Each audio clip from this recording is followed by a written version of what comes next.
Hi, I'm Zibby Owens, and you're listening to the award-winning podcast, Moms Don't Have Time to Read Books. Please sign up for my newsletter at zibbyowens.com for weekly updates about my podcasts, events, and more. Also, follow me on Instagram at Zibby Owens and also at Moms Don't Have Time to Read Books. And finally, join my virtual book club called Zibby's Virtual Book Club, which meets every other Tuesday at 2 p.m. Eastern Time until 3 p.m. and features half an hour of book club discussion followed by 30 minutes of Q&A with the author whose book we've just discussed. You can sign up on my website, zibbyowens.com, under the virtual book club section, or even on Instagram under the link in my bio. I hope you'll find me in all these different channels and enjoy this podcast. Hi, I don't know if you guys know this or not, but I have an anthology coming out called Moms Don't Have Time To, a quarantine anthology. And it comes out on February 16th and has essays by 60 plus of the authors who have been on this podcast. So first of all, please pre-order this book. I think you will love it. I'm so excited about all the authors who are represented. Just to give you a few, Chris Bajalian, Jewel Parker Rhodes, Ashley Prentice Norton, Gretchen Rubin, Rima Zaman, Eileen Zimmerman, and that is just from the first page of the multi-page table of contents. So please pick up this book, Moms Don't Have Time To, a quarantine anthology. It's available anywhere you buy books, Amazon, bookshop.org, and your local independent bookstore. So please pick up a copy. And also, I want to invite you listeners to my fundraiser / launch party the night it comes out on February 16th, a Tuesday at 7 p.m. Bookhampton and the Children's Museum of the East End are co-hosting it for me, and 50 of the authors who wrote essays in this book, as well as many of the amazing authors who blurbed this book, who wrote little praiseworthy quotes at the front, will be there, and you can be there too. So if you go to my website, zibbyowens.com, and just click on Anthology and go to Book Tour, you will see a whole fundraiser section. And for $50, you can attend. You'll get a copy of the book, and you'll get to schmooze on Zoom with all of these amazing authors. This is like going to be the literary happening of February. So please come. I would love to see you all in person on Zoom, I guess, but even see some of your faces. I know so many of you are really loyal listeners, and that makes me really happy. All proceeds of the book and the fundraiser are going to the Susan Felice Owens Program for COVID-19 Vaccine Research at Mount Sinai Health System, and it is named after my husband's mother, who passed away from COVID over the summer, which many of you followed along on Instagram as I recounted that horrific experience. So all the proceeds are going there. The cost includes the price of a book.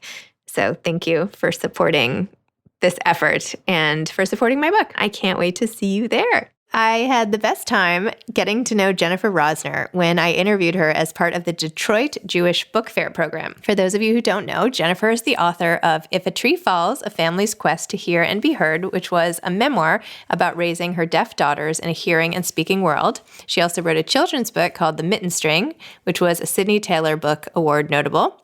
And her writing has appeared in the New York Times, the Massachusetts Review, The Forward, and Good Housekeeping. Jennifer received her BA from Columbia University and her PhD from Stanford. Her debut novel, which is what we talked about extensively in this particular interview, The Yellow Bird Sings, is being translated and published around the world. The book tells the story of a Jewish mother and her child in hiding during World War II. The novel is grounded in interviews, travel, and a great deal of historical research. In addition to writing, Jennifer teaches philosophy. Currently, she teaches the Clement Course in the Humanities, a college-level course for women living in economic distress. I hope you enjoy our conversation, even if you couldn't be with us virtually in Detroit. Great. Hi, Jennifer. I'm excited to do this with you. Me too.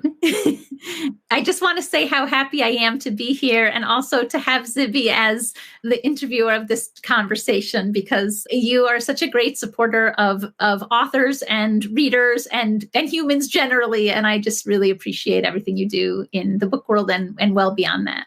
Oh, that's so nice. Thank you. Well, I'm really excited to talk to you about this book, which was so great and really just has such staying power. I think one of the best debuts of the year, particularly with Jewish themes and all of that. So can I ask you some questions about it? Okay. So we heard a little synopsis already, but basically, what inspired you to write this book, and what did you hope to achieve by writing it? Okay. So the journey to getting to this novel is a kind of interesting one. I am a philosopher. I was a professor and had two daughters, and they were both born deaf. And this kind of turned my world upside down. I had been doing this kind of dry academic writing, and I didn't really love it very much. And then when the deafness in our family emerged, I just needed to start, I don't know, expressing personal, our decisions, my feelings, what we were going through, a lot of fears. And I found that kind of writing to be so nourishing. I had never done anything like that. I wasn't one of those people who had wanted to be a writer since she was a little girl. But this personal process and kind of self-expression was so meaningful and nourishing. And these little snippets of this eventually became a memoir, and I was giving a book talk actually through the Jewish Book Council. I was describing our journey with our daughters and how we were encouraging their every vocalization. We made a decision to give them hearing technology and to take a listening and spoken language pathway. And I was saying how much we were, encouraging our children to talk. And a woman in the audience described to me her childhood experience of having to be completely silent. She was hiding in a shoemaker's attic with her mother during World War II. And I couldn't stop thinking about that woman. And like, as a child having to be silenced, as a mother having to keep her child silenced, what that must have been like. I ended up finding her and interviewing her, and then interviewing many other hidden children. So that was kind of the seed of the story. It got planted by this person's comments, one day at a book event that had nothing to do with hidden children or the Holocaust or anything, but it resonated so much with me because we were so much in the world of silence and sound, and then learning of this woman who needed to be silenced. It just kind of hooked on to me, and I couldn't let it go. Wow. I think often about having to keep kids silenced during the Holocaust, and characters like Shira and Frank and others, when I think about how hard it's been even just to deal with my kids during the pandemic. And we have like every electronic at our fingertips, but even with all of that, how hard it is just to keep them basically inside and not socializing. And then I think, gosh, with the fear lurking, similar fear today, but obviously on a much different scale. How did parents, how do they do that? I don't know. I mean, and when you think about it, like, you even had Christina, the farmer's wife, come in and just say like, well, I just can't imagine how I would keep my son like this quiet either. Like, let me take her for a walk around the chickens or whatever. What did you find from all your research? Like, how did people do it? Or did they just do it because that was it, life or death? And so they did it. Yeah. I mean, for one thing, I think children grew up very, very quickly, and they were responsible and careful and conscientious very, very early on when necessity required it. But, one of the things that was really interesting about my interviews is, there were all these different scenarios of people who had been in hiding. So, there were those who were in these cramped spaces and having to be silent. There was a person who was hiding in plain sight on a neighbor's farm. There was someone who was carried over a ghetto wall in a suitcase. I mean, all these situations. There was a man who was in a school attic with his mom and aunt and uncle. And there were children at school and playing in the yard. And he was inside this attic looking out through these slats and having to be quiet. But what was unbelievable about his story was his mother found an atlas and she spent time with him. She would quiz him and say, if you had to get from Odessa to Warsaw, what path would you take? What route? And she taught him how to read while in this attic. And this man describes his time in hiding during the Holocaust as being cocooned in love, which is such a testament to that mom. I mean, it is so incredible what people did and their ingenuity and their creativity. And that was part of, I think, what inspired me to have the mother character, Rosha, be telling stories, and they're working on reading and music and other things, because this is how they got through that time. And my editor initially said, I can't even keep my kids still on, like dealing with a one snow day. How can they function in this barn for, what's essentially almost a year and a half or something? And that's kind of what she was encouraging me to set out to do, is to say, like, how can you hide? And what happens? Like, how do you use the bathroom? How do you brush your teeth? How do you function like this over this amount of time and get through? And in listening to the stories of the hidden children, there was just so much resilience and intelligence that came into play. And it's very, very inspiring and humbling.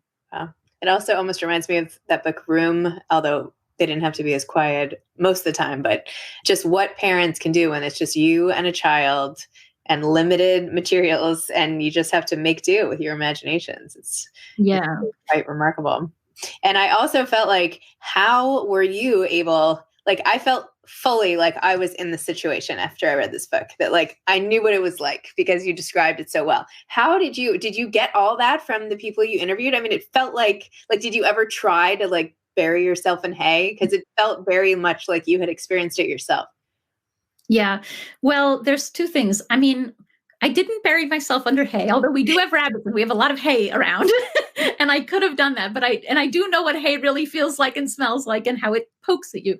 I think that every writer brings strengths, weaknesses to their work and has to kind of compensate for things that are harder for them and has an easier time with certain things. And I think that honestly, being a mom of deaf children enabled me to really slow down when it comes to sensory experience, which enables my ability as a writer to be descriptive of sensory occurrences. And so I think that is something. I think I spent a real lot of time, what would it sound like? What would it smell like? How did it feel? Really slow. And that's what I think enabled the sense of really being there because of the way I was able to harness. We had done so much work with our children about not just hearing, but seeing and getting every sensory perception in order to gain as much information about the world as possible. And I think that training actually has really helped me as a writer. But I also did a lot of travel for this novel. So I had written a draft of it first. So I interviewed the hidden children, many, many. And then I set all their stories aside because I wasn't going to write any of their particular stories. I thought maybe they would write them, or maybe their children or grandchildren will write those stories. I set them aside and I wrote a story kind of out of my imagination.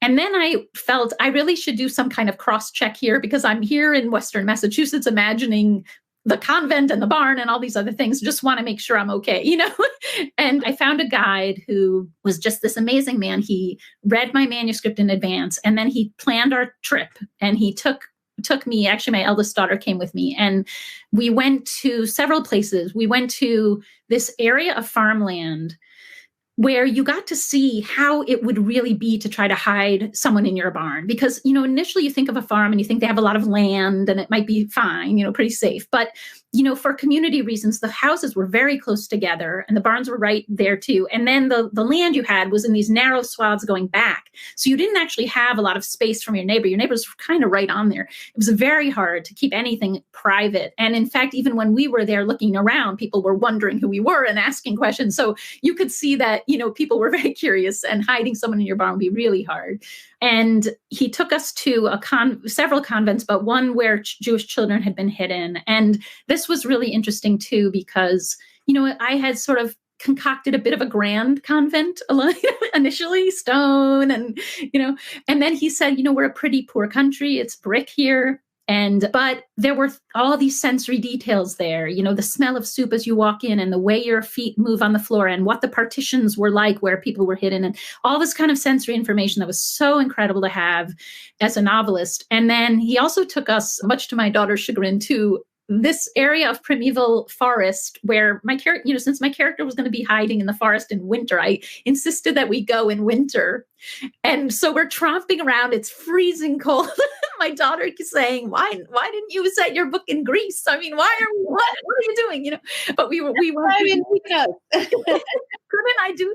I know. So, but, to see the denseness of the forest, to see how someone could possibly dig a burrow in that situation and all the ingenuity that came to those people who survived in the woods and in family camps and all these things that happened. So there was travel. I also got to go to Tel Aviv and I met a violin maker who's sort of this amazing man who reclaims violins that were salvaged from Holocaust times and he rebuilds them and they're played around the world in orchestras and just so many things that really enriched my novel. But in addition, I consulted with so many people. So there was, a forest tracker because I had to figure out how my character could move through the woods and a mushroom forager and, a nun and all these different people. But most importantly, a masterclass violinist because of Shira being a violin prodigy. I needed to understand how that was going to work out, what she would play, when would a piece be played, etc. So there was a lot that went into this journey of understanding what it must be like to be hidden in this barn and then move to a convent or into the woods, et cetera, et cetera. So each step took a lot of research. And tell me about the decision to have the male owner of the barn, Heinrich, sort of come and visit her each night and right next to her daughter, and how that decision got made in the novel. And then how was that okay? Because there was some noise involved with that. Like, how do you think they got away with that? Yeah, that's a very good question.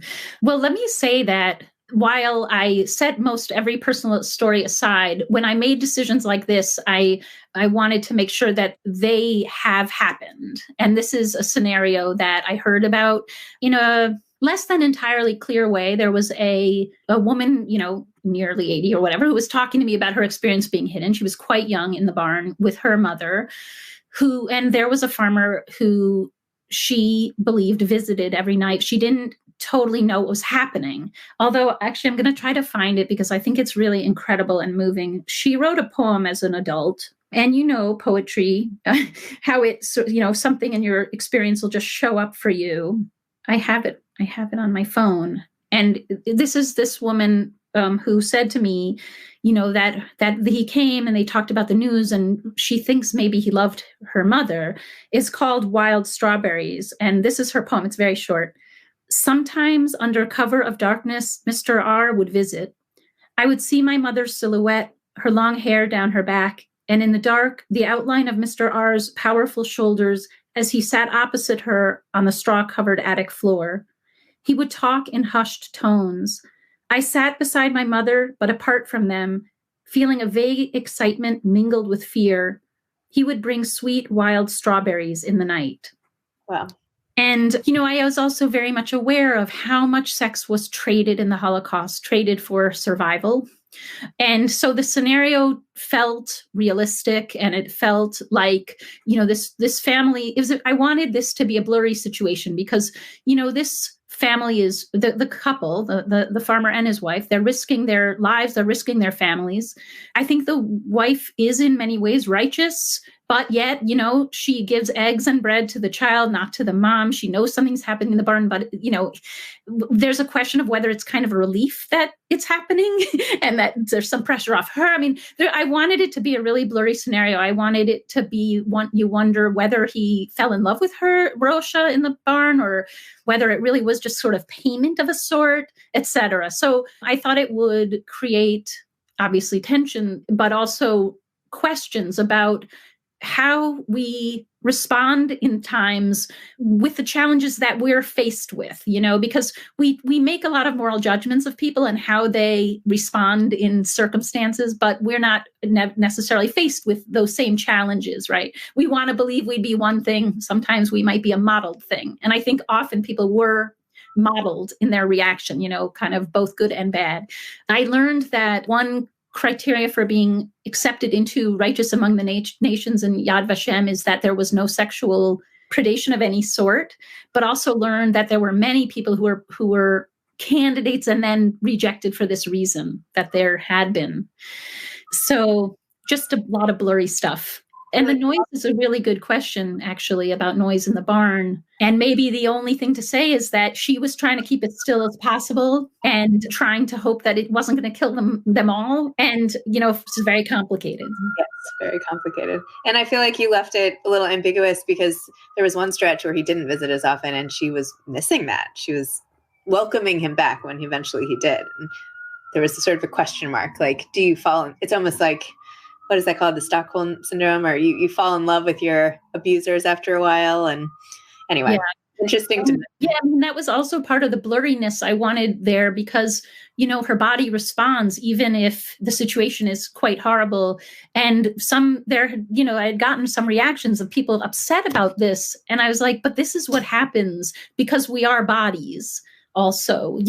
And it happens even when the situation is very hostile. Your body can respond, and then people feel guilty for having responded, but it's something that happens. And anyway, I think I wanted the complexity to be there.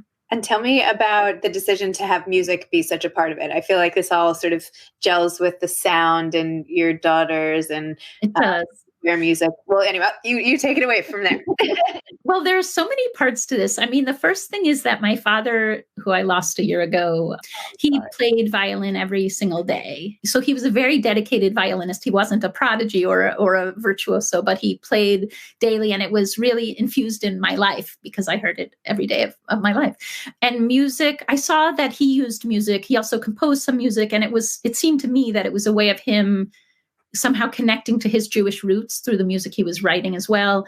And then I studied opera, and he and I made music together. And so I saw the connective power of music. I also have to say that it links to something else, a few things that are dealing with the deafness in my family, which is that, when we looked back at our family tree, and I eventually discovered these great aunts who lived in a little shtetl in the 1800s who were deaf. And the one substantial story I learned about them is that when they went to sleep, they would tie a string from their wrist to their babies at night. And so that in the darkness, if the baby cried or fussed, they would feel the tug and they'd wake to care for them. And this string in the darkness was such a model of connection and mothering. And I think I had felt in many ways unheard by my mom, except when I sang. So music was one of those times when she really attended. But I wanted a string so badly between my daughters and me, and I didn't feel that was really I wasn't sure if it was in my repertoire. I think I chose violin, not just for my father, but because it was a string instrument. And I wanted Shira to have this connective string that moved through, and her mother plays cello and her father played violin, and her grandfather was a violin maker. So there was this string instruments and string moving through the story for very personal reasons all through. And tell me a little more, if you are willing, about why you didn't feel like you felt heard by your mother. Yeah, I mean, I think that is really complicated. My mom has a hearing loss that isn't supposedly linked to the genetic deafness that's carried by my husband and I having recessive genes. So we're not totally sure about how it all links, but she too grew up with some hearing loss, which I think caused her to retreat in certain ways. I think it's an energy saver. I think it's conservation for deaf people sometimes, but I think it's also that a variety of things that happen in her own childhood caused her to be more kind of turned in and not turned out. And I think she loves me dearly, but just wasn't able to be as attentive and focused. And I think it was intermittent, which is very hard for children. Sort of you think you sometimes have it and then it's gone, and it's very hard to hold on to. So it was something that was quite hard. And yet, like I said, it was funny. Like when I sang, it was like everything stopped and she was right there. And so I sang a real lot. And, I studied voice, and it was the thing I really took on because that connection meant so much to me. And so I think that when it came to creating these characters, I think the power of transportive power of music and connective power of music, it was like right there as a subject matter. And then with the book being divided into 3 parts and having 3 basic identities for Shira as she goes through different stages of her hiding and her travels, and, culminating in this fantastic ending, I thought. Tell me about the division of her time in those ways, and how you even renamed the characters, and then started the character rather. And in each section, it became, you referred to her as the new name, not even her original name, which I thought was really interesting. Tell me about that. Thanks. Well, so I thought it was really important for us to remember, now that we're in this age where we can find anyone, if you want to see your 4th grade friend, you just go on Facebook and put their name in, and there she'll be, But people lost the thread of not just their families, but themselves. And I was really struck by this. I was struck by it emotionally. I went to the Holocaust Museum in DC and saw this almost like a program where there were these pamphlets of people, and they would have a face and it would say, "Do you remember me?" And it was this literal question. Like, if you could tell me that I'm, Anna, whatever, from this village, then I would be able to go back and find my family and figure out, where I come from and who I am. And it was just incredible. And it kind of resonated with me also as a philosopher, because, what we are as we persist in time, and when we shed particular things, are we still that same person? And what does it mean to be a self over time?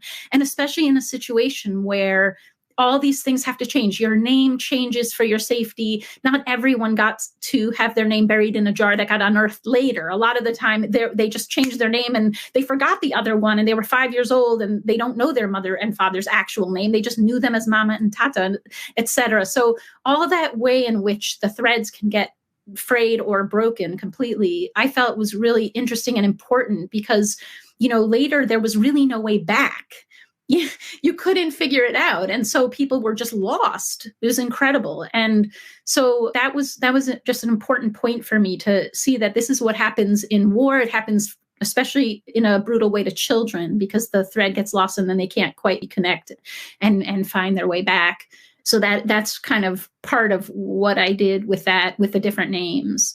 I also wanted it to be linked to the fact of so much religious confusion, because, your name gets changed to a Catholic name and you're put in a convent, and now you're praying to this, to this God, and you're listening to these Psalms. And I wanted even the music. There was this sort of the chaotic Jewish music beforehand, and then the orderly music of the convent. And it was soothing to her. And there were many hidden children, I'd read about who, ended up in other settings where they clung on to the orderliness or the Mary statue or something that felt like some kind of anchor or mother figure or something, just to kind of orient and reorient. But then later, it's so confusing to figure out who you are and who you were and how to be now. So I wanted all that to be up in the air, because I saw that very clearly, especially in some of the people I interviewed.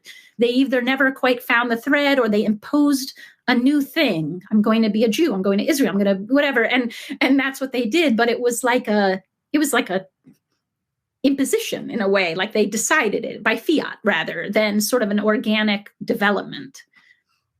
I know I hadn't really, obviously I had thought about it, but your book just put this in such stark, black and white details of how hard it is to find somebody and how many people have just drifted, and even the near miss type situations that must have happened all the time. It just is heartbreaking. I think that's one of the things about this book is every part of it, logically reading it has actually happened in real life, magnified millions of times. And the depth of that sort of suffering and those emotions just makes this book even more powerful. So riding on the coattails of that trauma, collective trauma. One of the questions actually from the chat, and you started talking a little bit about your philosophy background, is what type of philosophy do you teach, and how has that affected your writing? And it sounds like it has. Yeah. So my work has been in the area of moral psychology and in the nature of self.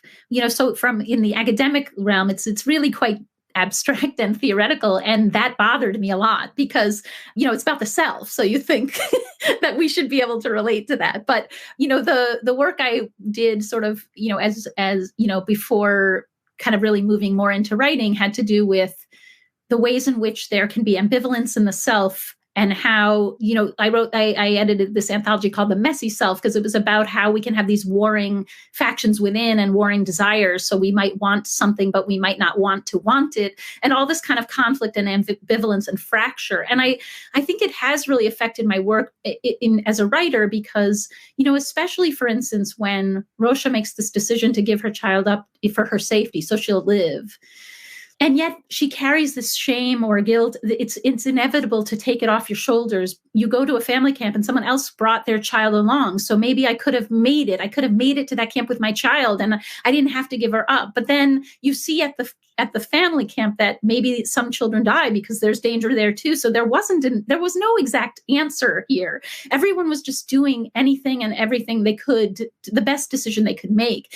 Then the daughter will be in the barn and gets upset and makes a loud chirp and then carries this for her forever, thinking, if I hadn't made that chirp, maybe I'd still be with my mother. My mother sent me away because I was too loud. If I could have been quieter, So the kinds of ways in which our minds do this thing where we can carry, even when I say I was given up so that I could live, my mother gave me away so I could live, sits in the same mind with, if I hadn't made that chirp, maybe I could have still been there, and we do this all the time because we can draw walls in our minds and, what it is to be a conflicted self, what it is to have self-deception, et cetera. All these kind of things, are kind of undergirded in emotional experiences that I was trying to, include in the novel.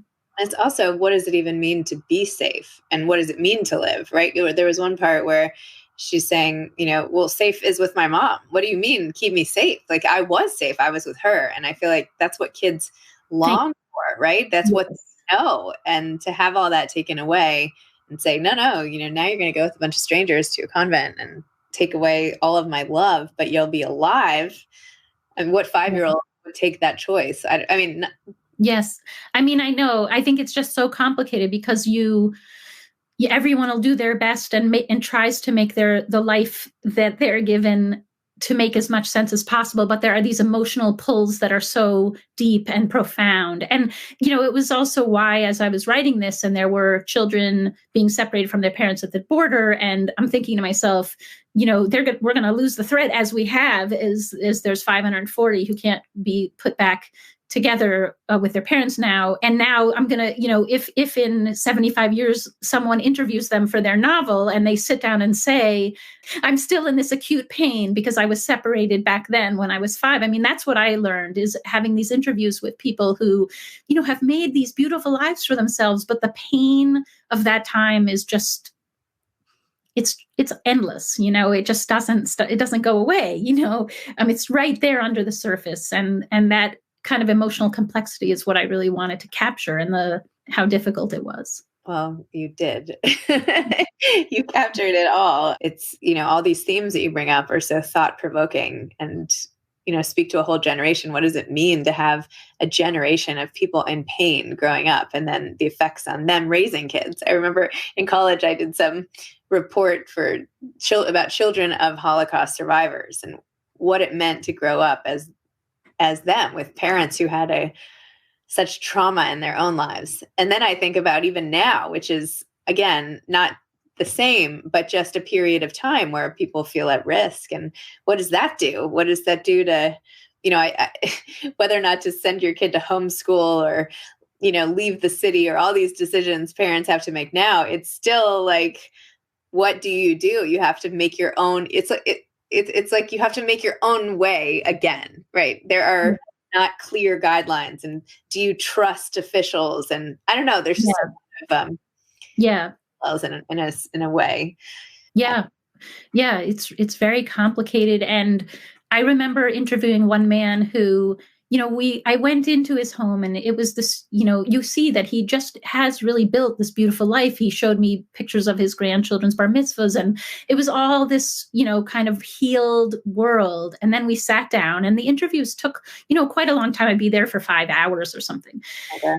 And, by the end, first of all, we're both in tears, but he even, at one point sort of, we were talking, and he had been kind of shifted around in these different ways that were very trying as a young child. And I think, it's like, while we were talking, it's almost like his eyes like shuttered over, and he just said to me, if you told me my mother was in the other room, I wouldn't go in there. And it's just, there was so much pain, that's all. And longing that went for so long, unmet in this case, longing, and then kind of rebuilding something over it. But it's just, there's a hole there. What do you think about inherited trauma? I know I was kind of throwing that around, and someone in the chat is asking about it as well. What do you think about it? I mean, I think that I'm no expert on that, but I just feel like it's cellular, probably, that's what I think. I think it's cellular, but also, I think about this as a mom of 2 children. So both were born deaf, but my first one it was such a surprise. I mean, it sounds like it shouldn't be, because my mom had hearing loss, but my mother had hearing loss, supposedly due to mastoid infections. And then we learned there was like this hidden tree that had family tree that had asterisks of deaf people, but I had no idea about it. So if I call from the hospital and say my daughter failed the test, and my dad's like, oh, I'm sure it's, fluid, that kind of thing. But I think that what happens is your whole body goes into a mode of, okay, how are we going to deal with this, et cetera. And I know that my older daughter absorbed so much of our reactivity to her. Whereas my second daughter, by then, I just flung her over my shoulder and kept singing because, I knew by then that whether she could hear it or not, she was going to get it.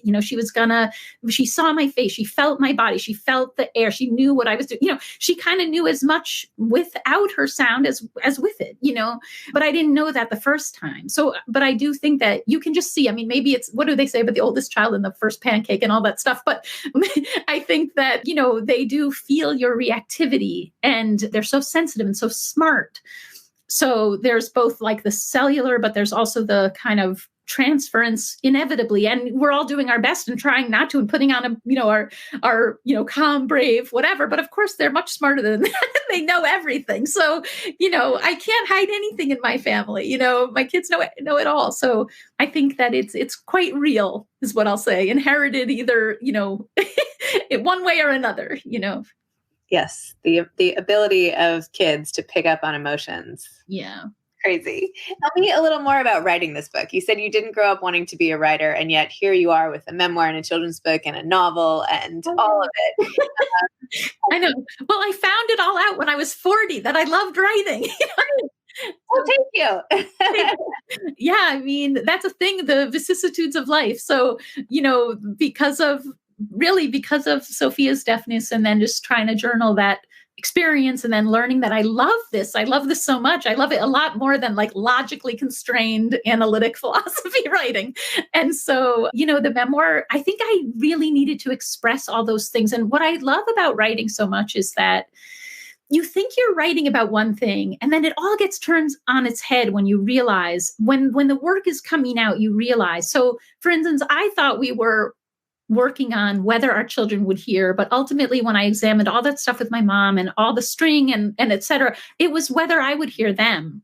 I think that's what this was all about. It was all a big question of whether I could hear, not whether they could, but I didn't know that at first. Someone would say, what are you working on? I'm like, well, it's about raising our daughters in a hearing speaking world and whether they would, it's just interesting. There's so much self-discovery. And I think what I love about it is that I'm connected to sort of subconscious things in a way that I never could be, I think, if I just went along, without sitting down and being quiet and trying to write.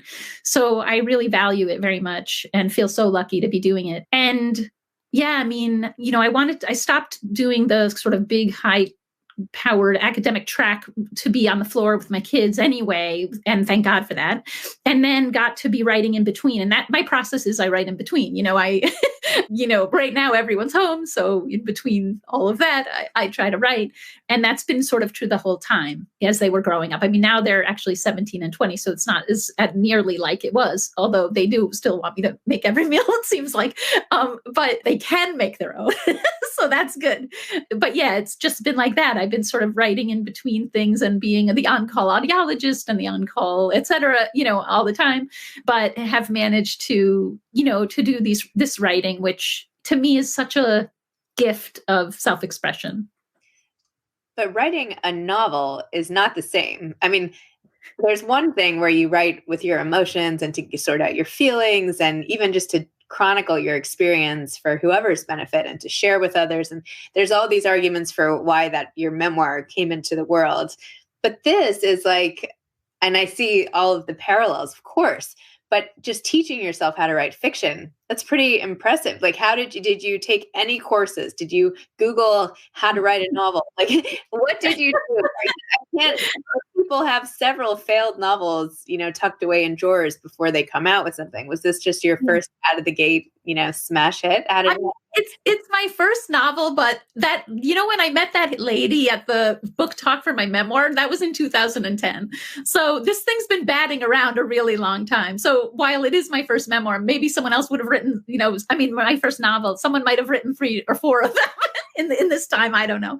But for me, since I am self-taught, I kind of shot my wad with that PhD in philosophy. I can't really go back and get the MFA, which I would really love to do, but I don't know. I don't see how I can do that. But I went to Breadloaf for a session and I went to Tin House for a session. There's sort of these writing workshops in the world. I had some really wonderful teachers and I just read a lot and that helps. And yeah, reading helps you become a good writer. What do you like to read? What are your favorite genres or authors? Or Yeah. I mean, I have to say that at different times, given whatever I've been trying to write, there are certain reads that have made a huge difference for me. So during the course of writing The Yellowbird Sings, Anthony Doerr's All the Light We Cannot See was this book I just wanted, like, I could have like wrapped it around myself with a cloth and carried it around, because there's just something about the sentences, the sentence by sentence beauty of his writing.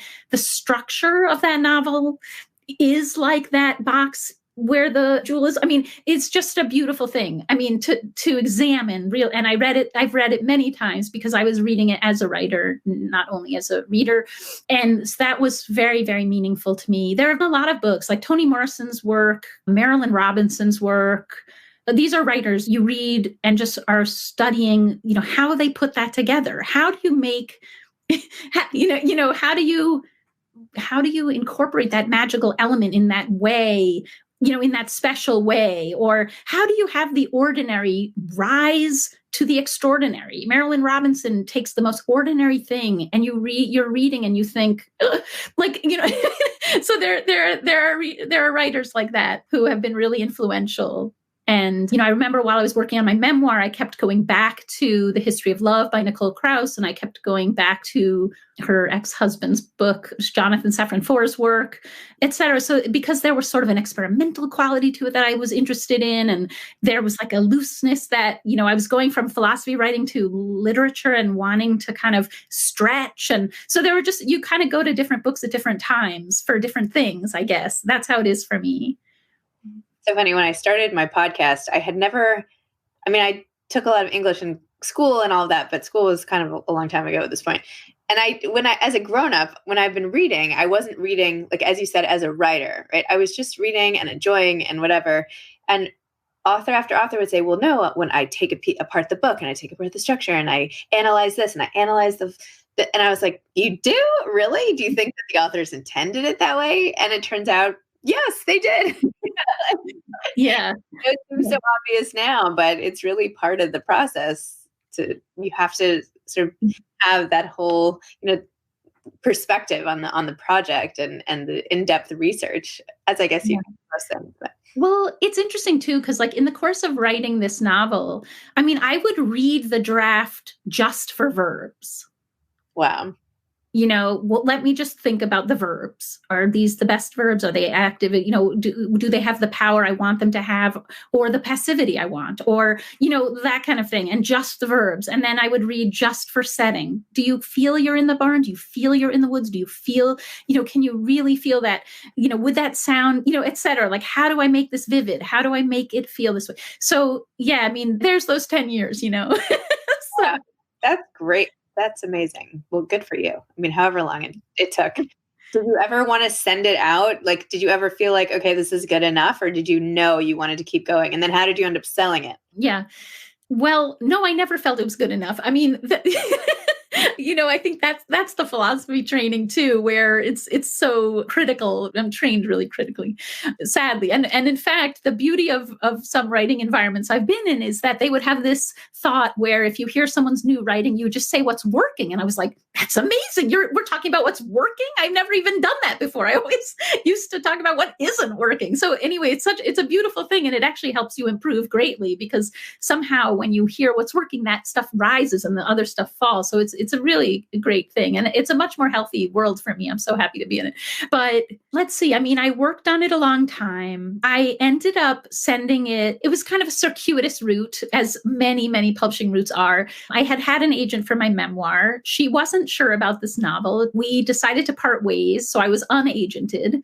But there was an editor who had passed on my memoir, but had written the nicest note. It was like the loveliest fail, She thought the writing was beautiful. She loved the story, but she just felt she couldn't make it big enough for her. And that was Amy Einhorn, who publishes really big books. And so she loved it, but she couldn't take it. So I said, what about just Amy Einhorn? Like, what if we just sent it to her?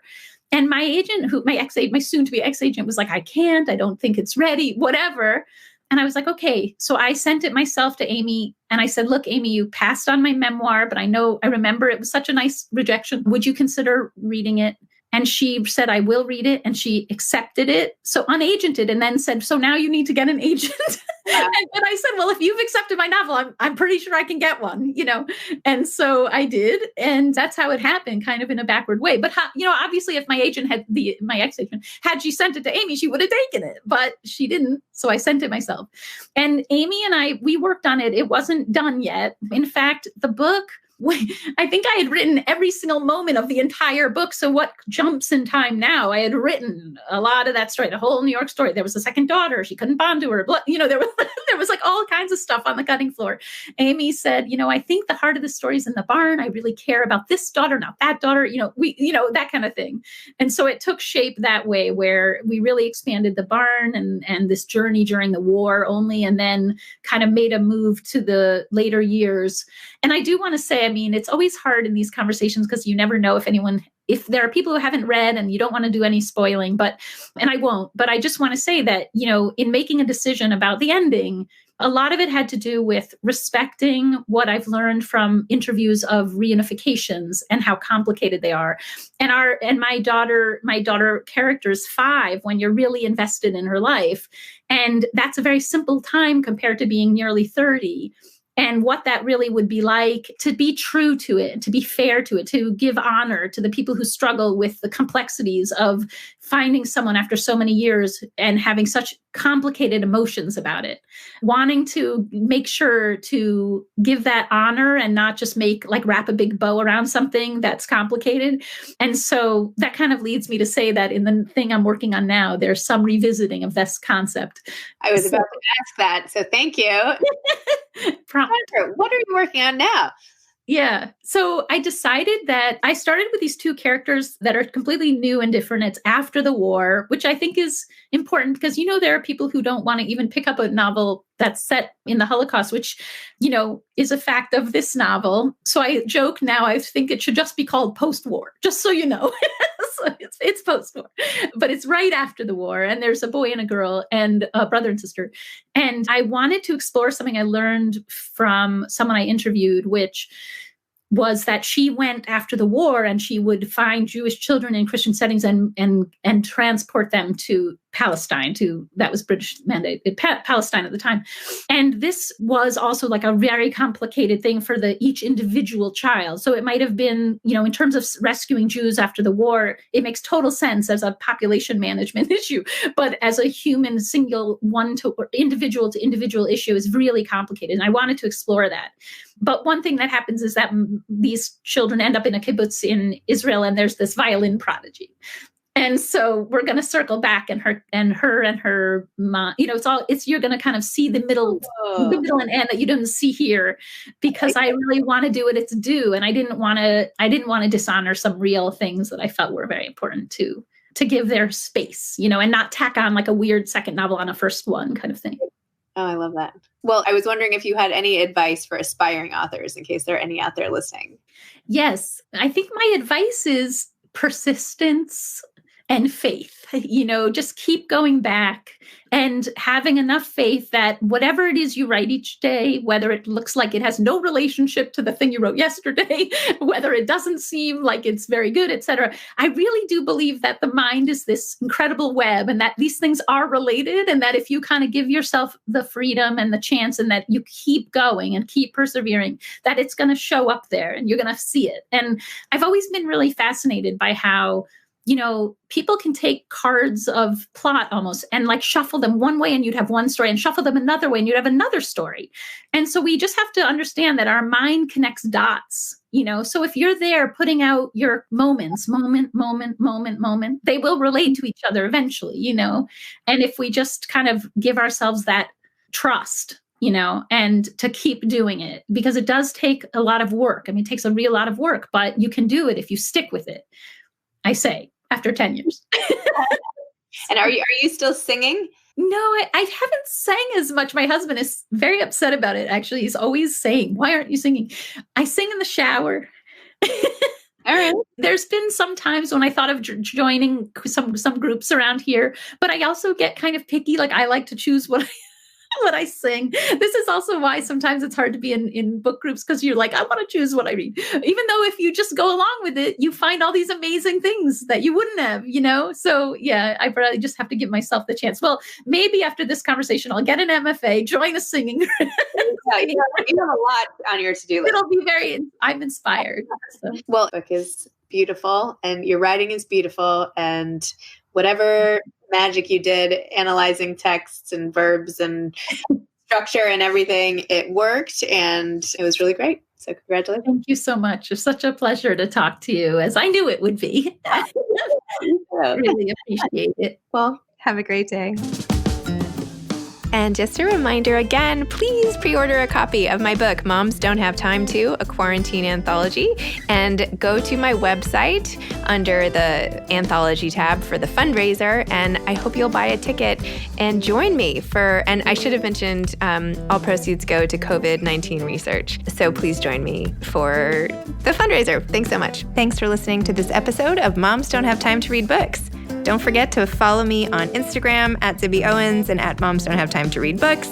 Also sign up for my newsletter at zibbyowens.com and sign up for my virtual book club and meet lots of authors on Zoom every other week. Thanks so much to Steve and Ryan at Texture Sound for the sound editing. And thank you to Morning Moon Productions for providing this fantastic intro and outro music.